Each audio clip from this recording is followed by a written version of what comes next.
அரசின் இலவச ஆம்புலன்ஸ் சேவை உரிய நேரத்தில் கிடைக்கிறதா என்றும் எதிர்பார்த்த நேரத்தில் அதன் பயன்பாடு பெற முடிகிறது என்பது குறித்து மக்கள் குரல் பகுதியில் எழுப்பப்பட்ட கேள்விகளுக்கு மதுரை மாவட்டம் திருப்பரங்குன்ற மக்கள் தெரிவித்த கருத்துக்களை பார்க்கலாம். எனக்கு கணையம் பாதிக்கப்பட்டு நான் ஹாஸ்பிட்டலில் சீரியஸ் கண்டிஷனில் இருக்கப்போ ஃபோன் பண்ணேன். எனக்கு ஃபோன் பண்ணோன்னு டைரெக்டாக லோக்கலில் கிடைக்கல. எங்கேயோ மெட்ராஸ்க்கு எங்கேயோ போய் தான் திருப்பி இங்கே லோக்கலில் என்கொயரி பண்ணி வர்றதுக்கு கிட்டத்தட்ட பார்த்தீங்கன்னா 20 நிமிஷத்துலேருந்து 25 நிமிஷம் வருது. மதுரையில் இருக்கிறோன்னா மதுரையிலேருந்து வரல.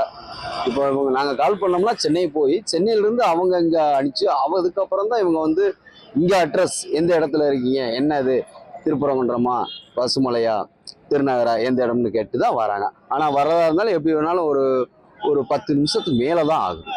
கவர்மெண்ட் ஆம்புலன்ஸ் எடுத்தால் ஜிஹெச்சுக்கு போகிறதுனா மட்டும்தான். நம்ம ப்ரைவேட்னா நேராக இங்கே நம்ம சொல்லலினாலும் எந்த ஹாஸ்பிட்டல் பக்கமாக இருக்குதோ எங்களுக்கு எங்கே கமிஷன் இருக்குதோ அதில் தான் கொண்டு போய் கொடுக்குறாங்க, நிறுத்துறாங்க. 108 ஆம்புலன்ஸ் ஒரு குறிப்பிட்ட அளவு தான் வச்சுருக்காங்க.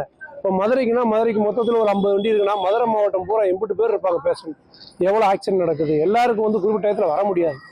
அதனால ஒருத்தரை கூட்டிகிட்டு போவாங்க, அவங்களுக்கு வரும். இன்னொன்று சென்னையிலேருந்து அவங்க கால் பண்ணணும். சில பேர் கரெக்டான அட்ரஸ் சொல்ல மாட்டேங்கிறாங்க, அதனால கூட கரெக்டாக கிடைக்க மாட்டேங்குது. அதே மாதிரி கூட்டிகிட்டு போனே அவங்க விட்டு அந்த பார்ட்டியை கொண்டு ஹாஸ்பிட்டல் விட்டால் தான் திருப்பி ரிட்டர்ன் வர முடியும். இவங்க உடனே வரலன்னு அவசரப்படுறாங்க. உடனே வரணுக்கு இது பிரைவேட் ஊர்தி கிடையாது. ஆம்புலன்ஸ் கொண்டு ஜிஹெச்சில் சேர்த்துட்டு அங்கே அட்மிஷன் போட்டுட்டு தான் அடுத்து வர முடியும். ஆம்புலன்ஸ்லாம் கரெக்டான முறையில் வருது போகுது. ஆனால் அவங்கள குறைன்னு சொல்லக்கூடாது. அவர் சொன்ன மாதிரி வசதி படைச்சவங்க வேற அதான் தனியார் ஆஸ்பத்திரிக்கு போய் நிற்கிறாங்க. வசதி இல்லாதவங்க ஜிஎஸ்சிக்கு தான் போக வேண்டியிருக்கு. அதனால பொறுமை பொறுமை தான் வேணும். மக்கள் குரல் பகுதியில் மதுரை மக்கள் கூறிய கருத்துக்களை நாம் இப்போது பார்த்தோம்.